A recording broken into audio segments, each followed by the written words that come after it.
Hey, what's up, everybody? Welcome to the Hit the Pick weekly show. It's been the first time we really haven't had football as our main focus. We'll be concentrating on the Super Bowl on next week's show, but we'll touch on it briefly. But we'll also talk about some of the other plays we have going on and some new sports going to be unveiled here today by one of our members. But of course, let's meet the members. And if you're astute, you'll notice that there's only three of us this time instead of five. And 3 weeks in, we're getting big leagued by two of the other founders. So congratulations. No, I know Loud is out there teaching a class on to cops about how to deal with the media. So that's fun, I'm sure. And Wes has some personal things going on today that he hasn't been too forthcoming. We all guessed woman, so we'll see how that is. But you know what? I don't care about those guys. Let's talk to the guys that are here. Let's meet my mortal enemy for the next 10 days. Philadelphia's own Tom Macrina, a.k.a. Rye Cape. Hey, fuck off, you. I couldn't be more excited. The Eagles are back in the Super Bowl. We got to play the Chiefs. A game that really nobody wanted. So pretty much.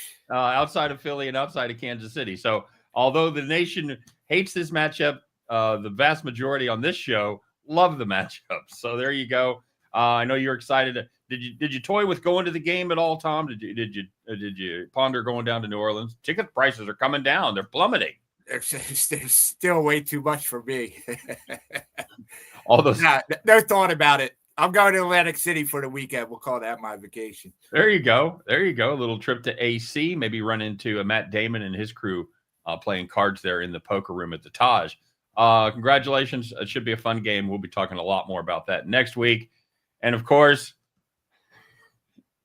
on the bottom of your screen, it's Cleveland's. He's not actually from Cleveland. He's Ohio's favorite son.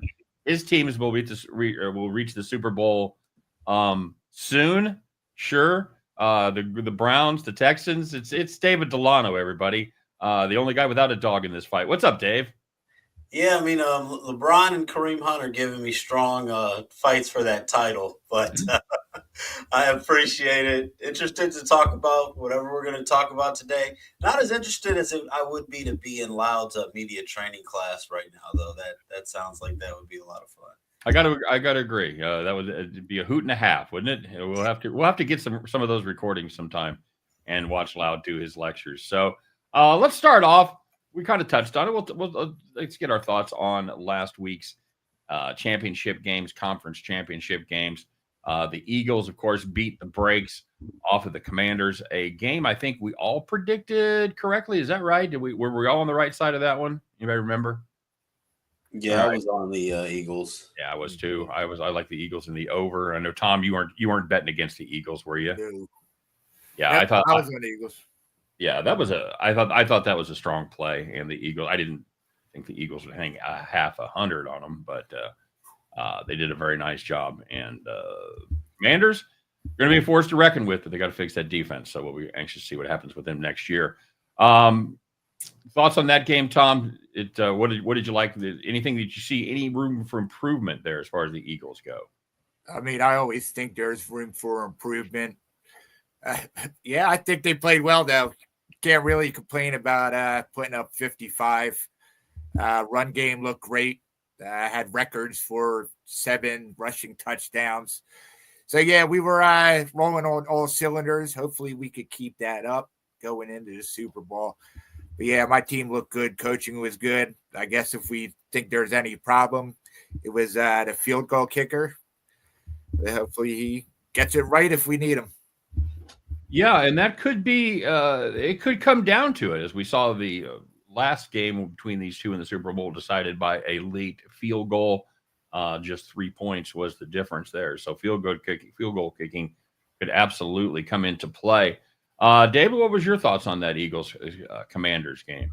Yeah, the Commanders had a great season. I know a lot of people were bashing them, but rookie quarterback, all those consecutive road games they'd been playing. It was a great spot for Philadelphia. I didn't expect them to get beat that bad, but I did expect them to lose by double digits. But they still had a great season, and we see how much the NFL teams copy things that work. And I think that one thing with the Commander season, it'll be interesting in the offseason how many teams that look like maybe they should rebuild that may not try to rebuild, because when it shows if you get the right coach in there, and even with a rookie quarterback, that you can make a run. So there may be a lot of teams looking to make a quick fix if they could get the right people. And also the return of the running backs, man.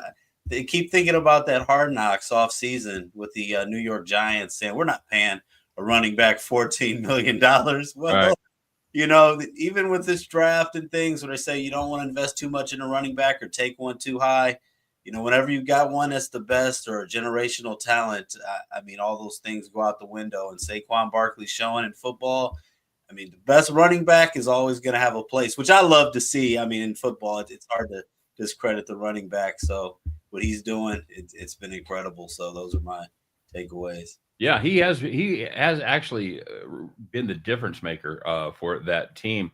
Let me ask you guys real quick before we get to the Chiefs-Bills game.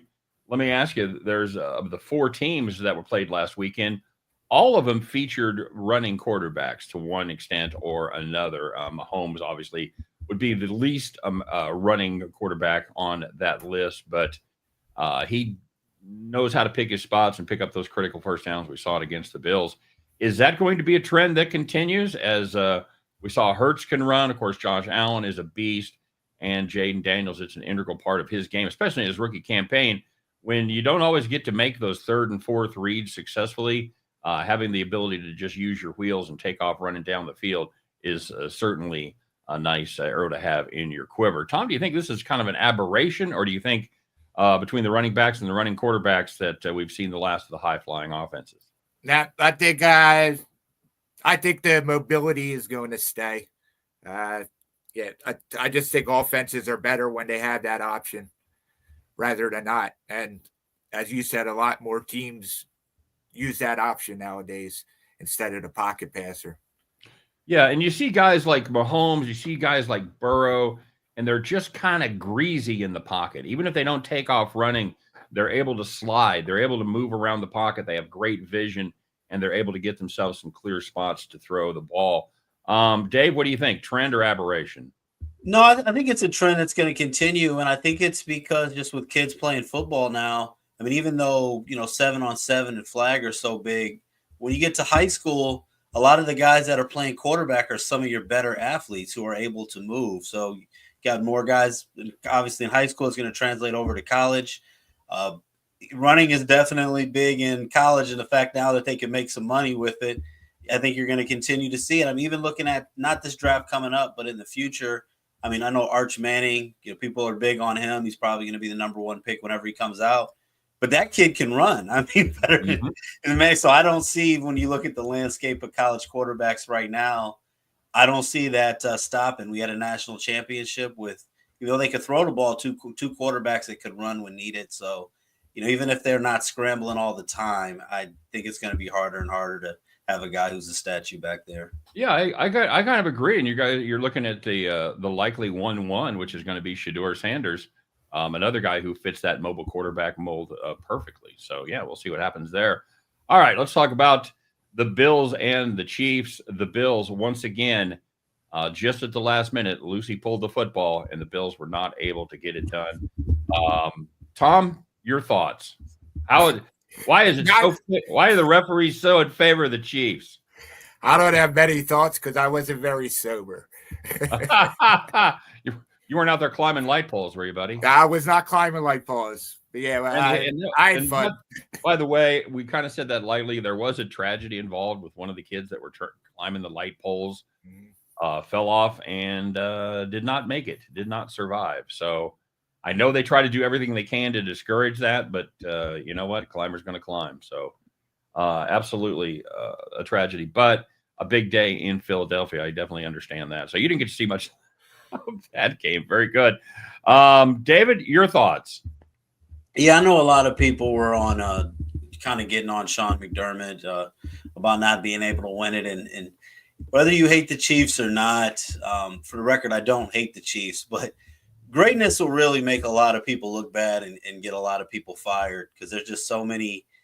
where it's, even talking to Gabe Morency not too long ago, he was talking about all they had to do was get a stop, to get the ball back. And I'm like, how many times has that been said over the last 5 years with Pat Mahomes? I mean, they prevented so many teams from winning, and it almost seems like decades ago, but it also reminded me that the Chiefs actually, I feel like, prevented my Browns from having a shot. It seems like centuries ago, but 2021 with Baker Mayfield, we actually got to the second round of the playoffs and came, I want to say almost, we were just another team on that long list that almost beat you guys, and Andy Reid went for it on a big fourth down with Chad Henne in the game. With Chad Henne in there, that's right. So even with that, you got to give Andy Reid a lot of credit. It's funny how things change. It seems like it wasn't too long ago where they were talking about Andy Reid possibly being the best coach ever that couldn't win the big one, that would never win a championship. Right. And now most people are sick of him winning. It's like he can't lose. I'm old enough to remember when they said that about Jordan, when Jordan would get knocked out early in the playoffs, and now he's a good player, but he just can't win the big one. 6 rings later, here we are. I want to know why no team can stop that 4th and 1 play from the Chiefs. We see him run it continually. Mahomes rolls out to his right. The running back drags. It forces the outside linebacker into a decision. You either come with Mahomes and he throws the ball, or you go with the receiver and Mahomes runs. And it seems to be virtually unstoppable. I don't know if we'll have that situation in the Super Bowl, but instead of the tush push, they get that, and it is a play that has worked successfully. He makes it look easy too. He does make it look easy. Absolutely correct. Spags dialed up that blitz. He dialed up the corner blitz after faking it the whole game. He dialed it up on the 4th and 5 there. That basically ended Buffalo's season. I have to give props to Josh Allen. Well, basically for the whole game, but for that pass in particular, as he knew the pressure was coming. And it's kind of a mixed bag because he missed his hot receiver. The receiver running out to the left was actually the hot receiver, and Allen did not believe that corner blitz was coming. By the time he realized it was coming, he'd already started to roll right, and it was too late to hit the hot guy.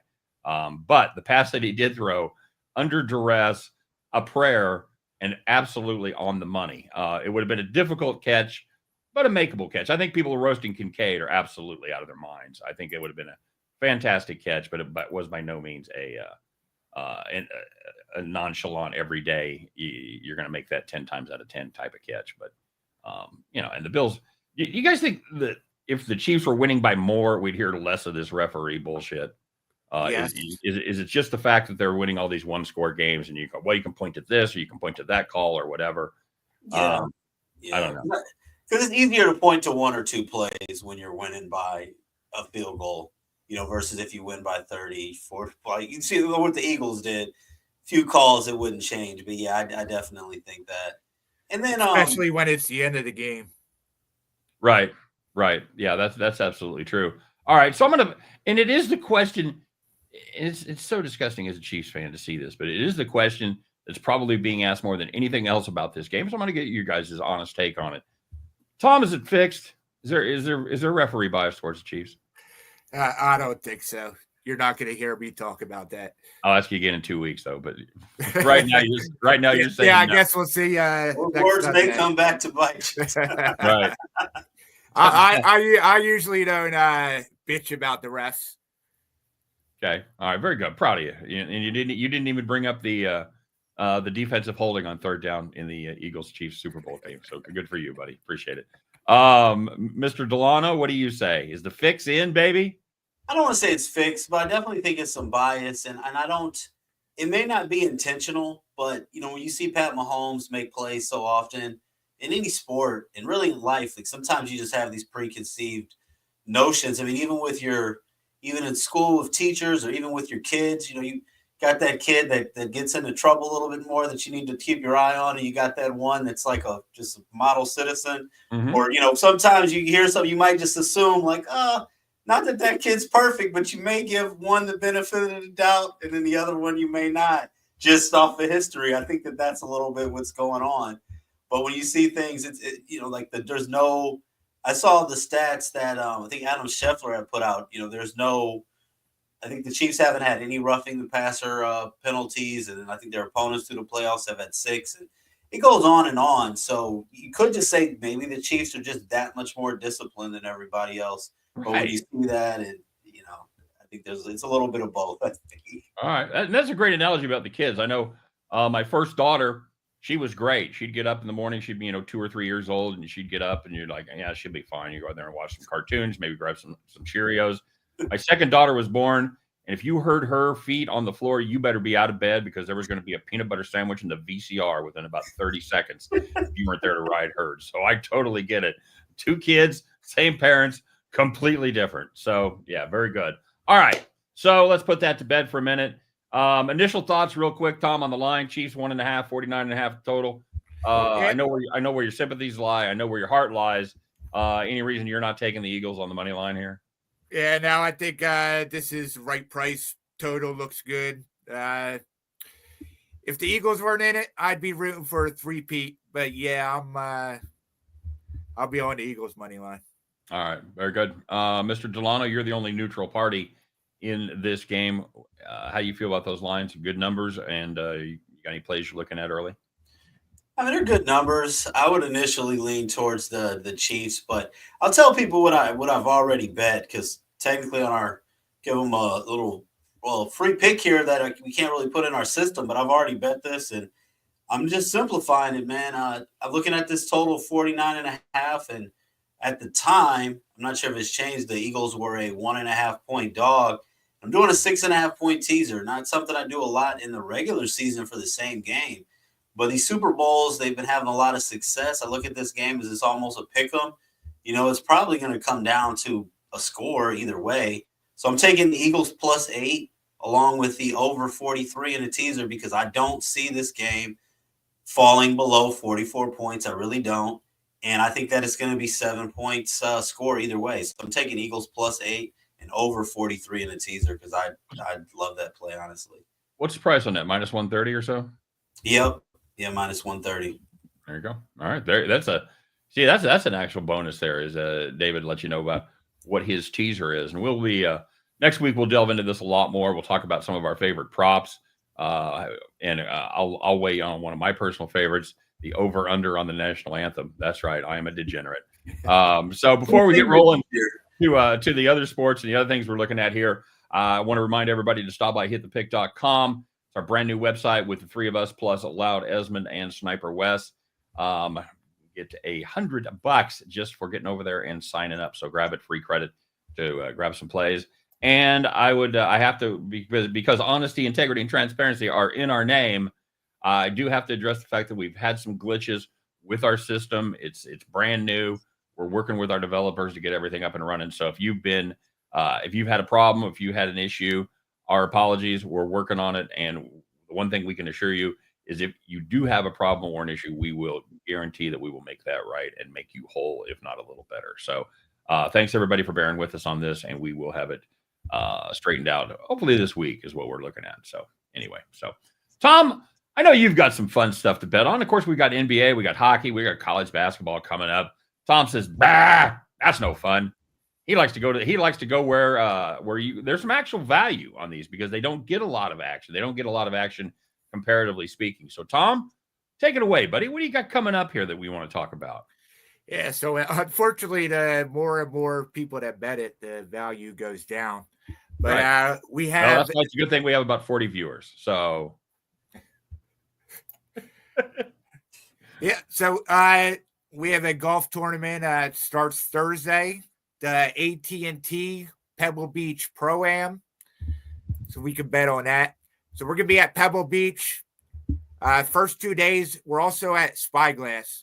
So it'll be back and forth one day to the second day. These are, you want to be a good putter here. These greens are small. It's hard to putt here.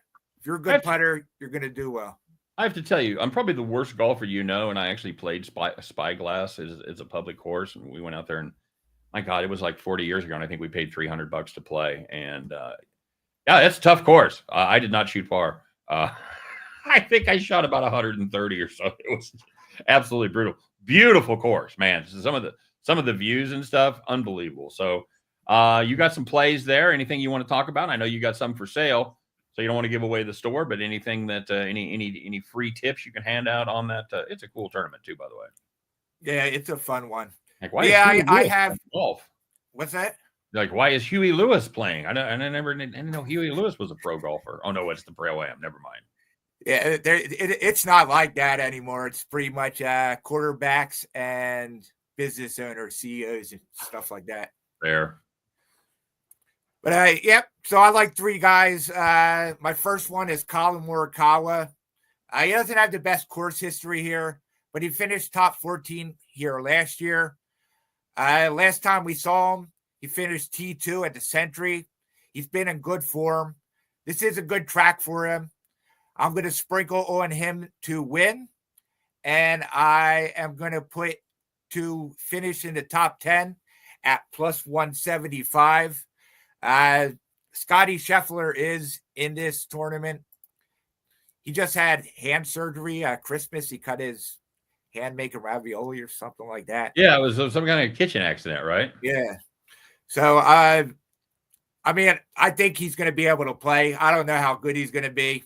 Obviously, he hasn't practiced as much as he would have liked to. So I'm staying away from him. Two guys lower, long shots here. One of them is Taylor Pendrith. I have him to be top Canadian at plus 240. So he finished top 7 here last time in 2023. He was top 7 last week at the Farmers. His putter's not that great, but he's been putting better in last few weeks that he's been golfing. Strokes gains, he's second. Tee to green, he's second. Strokes gained around the green, he's second. The only two other guys I'm kind of worried about is Connor and Taylor. Connor's a favorite here, but I think Taylor is going to be the best Canadian there. I like him top 10 too. What did you say that pays to be the best Canadian? Best Canadian plus 240. So that's like being the smartest horse. Canada not known for their deep bench of golfers, but that's a solid play. Where did you, and you got to tell us, where did you find that? Is that offshore or is it one of the legal books? No, this isn't offshore. Okay. I want to say DraftKings. Oh, it's not offshore. Okay. Oh, there you go. DraftKings, Caesars, one of them. Okay. So you can find, can you get other nationalities? All right. Yeah. So here's this. Every book does it differently. Okay. So like some books, it'll be top North American. Then you don't want to bet this guy. It has to be the top Canadian bet. Okay. All right. Top Canadian. Check. So yeah, make sure you look out for that.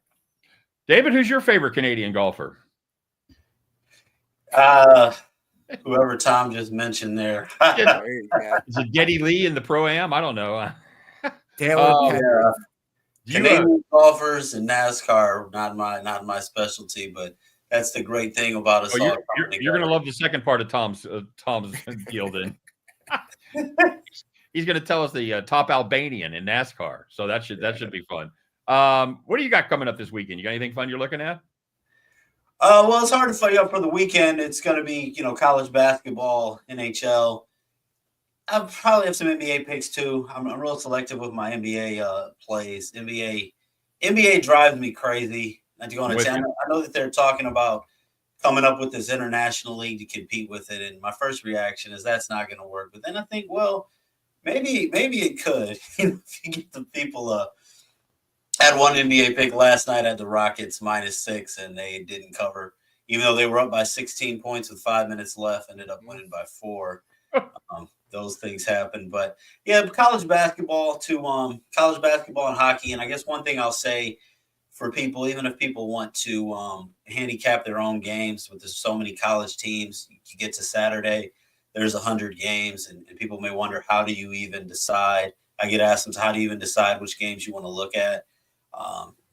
One thing I like to look at a lot of the trends, and that doesn't mean that I blindly bet them, but I like to look at the best against the spread teams, the worst against the spread teams, the best over teams, and the best under teams. And that's still a lot of work, but I may look at, the top 20 or bottom 20 on both sides. It's still going to eliminate a lot of teams. And then I'll look at those games. And to give an example of that is we're here on Wednesday. This game goes in about 35 minutes. And I'm telling you, before, so we'll see what happens. But like North Florida, for example, And, they're playing Stetson. The total is 164.5. It's a high total. But, I'm on the over because North Florida, they're 16-3 to the over. So sometimes if I look at a team that every game's going over, and I've been betting them consistently, now it's 5. Their last 5 have gone over. Yep. I'm going to keep riding it. I feel like in college basketball, you don't want to. If you find you may stay off of it, but I'm not going to go up against a trend that keeps cashing like that. And we had talked the other day with Houston Christian. You were backing them. I mean, that's a Houston Christian team that's 16-3 against the spread. Right. So we talk about, the Super Bowl and things like that, with there's so much money on and everybody's looking at. But when you've got 364 Division I college teams, the books, there's going to be a few teams each year, or more than a few, that they just don't have a good feel on. And when you see a team like Houston Christian at 16-3 against the spread, it's just whenever they're playing, even if you don't bet it, I'm always going to look. I'm always going to look at that line with Houston Christian and think about it. A lot of the teams that are, 8-8 against the spread, or 8-9 to the over/under, playing another team like that, I'm not going to pay attention as much. But when I see a team is at 16-3 against the spread, playing a team that's 4-13, not saying I'm going to blindly bet it, right, but I'm definitely diving deeper. Yeah, it's certainly a good spot to start. And like we talked about before on the show, the Huskies are a team that wasn't not only beating the number, they're winning the games outright as a dog. And they did it again against Southeastern Louisiana, 6.5-point dogs. They win that game outright. So, so there's 2 really good tips for you. And with Houston Christian and with North Florida is the perfect over team because they have the 3 things you want in an over team: good offense, fast pace, and terrible defense. They're 353rd out of 364 teams in defensive efficiency. So they flat get up and down the court, and they're not afraid to let the other team have the ball and take some shots. So yeah, they're a fantastic over team as well. I think that's worth the price of admission of watching this whole video. Just if you weren't hip to those 2 teams, there you go. Those are 2 teams you want to look at for the rest of the season. And again, you can't just blindly bet them because yes, some of those games are going to go under. Yes, there's going to be a time where Houston Christian doesn't cover, but it's a good place to start. Check the matchups and see if that'll fit into your box. All right, very fine. Tom, I know we were kind of joking about NASCAR and where they're going to try something a little bit different after running the last 2 seasons there in the LA Coliseum. Yep. They're moving out to another bull ring there in Winston-Salem, North Carolina. It's Bowman Gray Stadium, another quarter-mile track. Got anything for this one, Tom?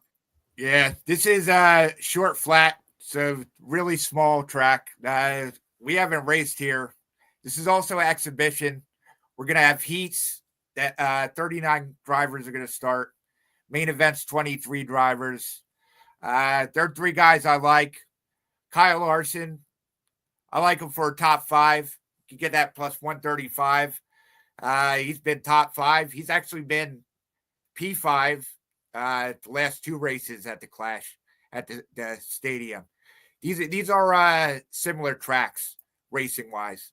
I actually watched an old Xfinity race at Bowman's Gray this morning to get my mind right. There you go. I also like Ryan Preece, top Ford. You can get at a plus 900.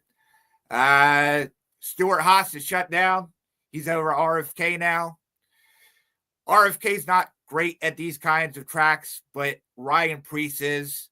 So at this price, I'm going to back him, hoping that he drives better than the car. I also think the car's an upgrade going to RFK. So I like Ryan Preece here, top Ford. He only has to beat a few people. I want to say Blaney. That's about it. What does RFK stand for? What team is that? RFK. Is it Roush?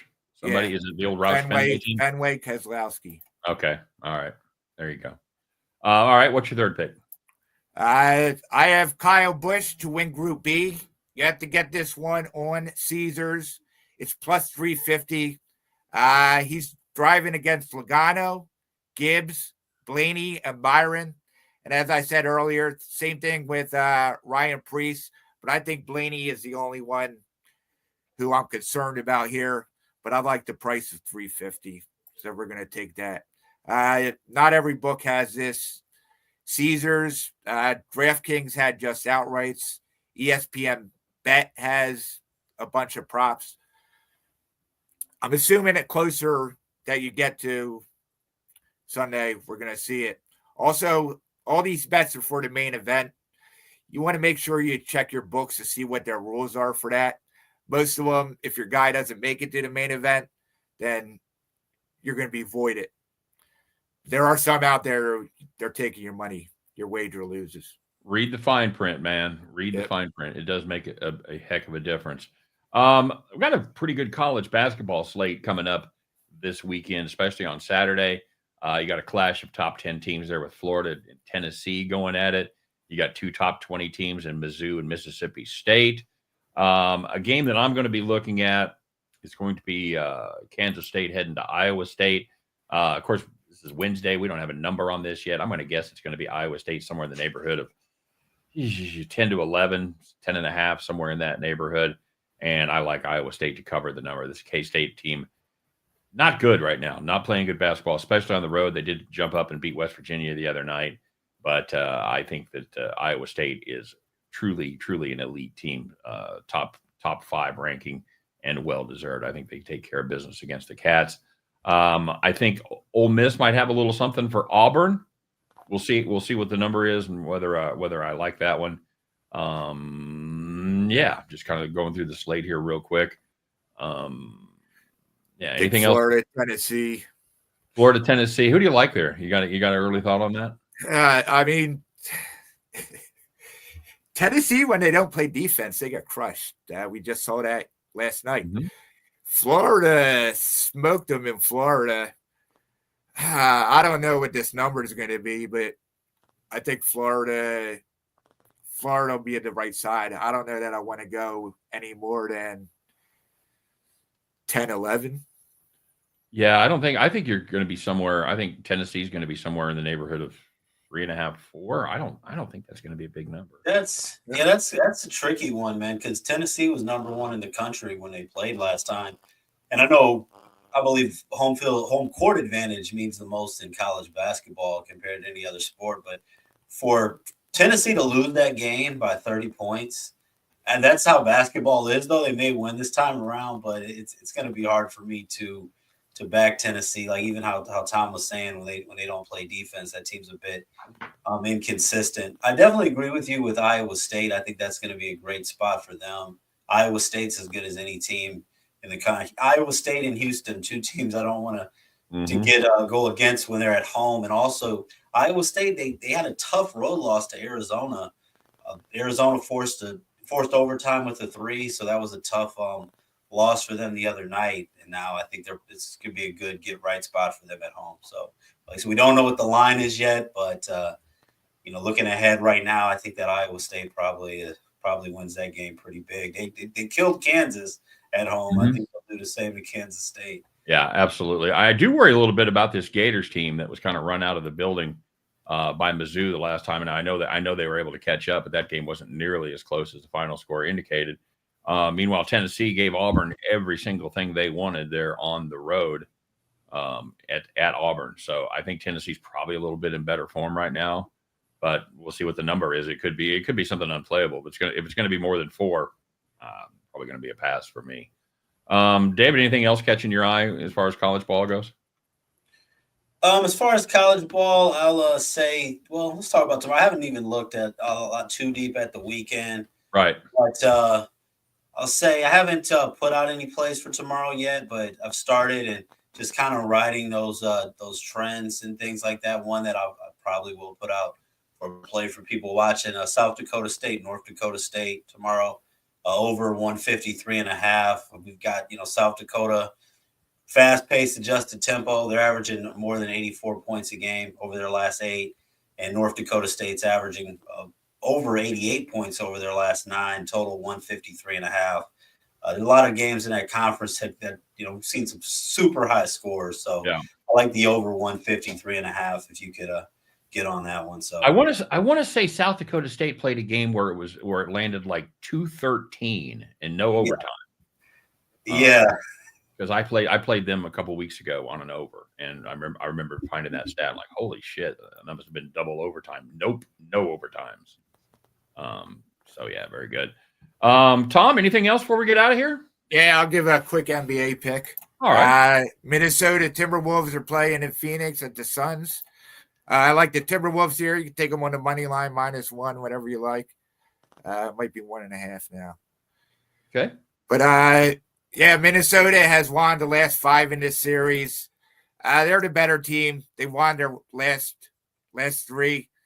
And Phoenix, I don't know. Phoenix has won their last 3 as well. But I just think Minnesota is gelling better. And the history says that Minnesota's winning this. Very good. And I know you've been red hot on NBA picks lately. So, yeah. Going well. There you go. Mr. Delano, before we roll out, what are you thinking? Yeah, one last thing I'll say. I know we didn't talk about the NHL too much on this, but we'll go to it. But as I was mentioning with college basketball, some things to look at. And I do this a lot with baseball, too, especially when we get to this point of the season. There have been a lot of hockey games. Don't just look at the records. I look at which teams are the best as far as making money, because there's some teams that they're always big favorites, some teams that are always big underdogs. So something I'll just throw out right now. If you look at the 5 best money-making teams in the NHL right now, Montreal's number 2, Columbus is number 3, Anaheim's number 5. And the reason I point those 3 teams out is those teams are all in the top 5 for making money, even though they have losing records outright. And a Columbus Blue Jackets, a team to take a look at when they're at home. They're by far the most profitable home team in the NHL. Maybe not a team a lot of people are thinking about looking at. So just some little tips there when you're looking at your hockey card. All right, very good. All right, guys. The three of us, I think we acquitted ourselves okay. We don't need those guys. Screw those guys. Hopefully we'll be back at full strength next week. I know this is kind of apparently everybody's treating this like an off week between the but as we have no NFL. Anybody have any bets on the flag football game this weekend? Can you bet on that? I have not looked. But it's Peyton and Eli squaring off. You probably can. Now that might be, you might need the hotline for that one. No judgment though. Time for a meeting. It's okay. It's okay. Here's the deal. It's okay to take a side in the Flag Bowl, but if you start taking props, it's time to pick up that 1-800-GAMBLER number. That's all. Russell Wilson over his rushing yards. Very good. All right, guys. I am Scott Steen. He is Tom Macrina, and he is David Delano. Together, we are 60% of hitthepick.com. Don't forget to check out hitthepick.com. Just get your butt over there. Got a lot of free content. Of course, we got our YouTube channel up there under Hit the Pick. So make sure you check out daily videos from myself, from Tom, from David. Wes does dailies as well, right? Yep. Only Loud does not do dailies because he's too busy telling cops what to say to the media. So he does not have time to do daily videos every day. But all the rest of us have daily videos up there. We have free content, so make sure you check all that good stuff out. All right. You guys have a great week. Have a great weekend. I hope it's profitable. I hope you beat the hell out of your bookies each and every game that you play. And we'll be back next Wednesday, probably same time, same bat channel, to talk about the Super Bowl, sides, totals, all of our favorite props, all that good stuff. So make sure you tune in for that next time on Hit the Pick. You guys take care. We'll see you then.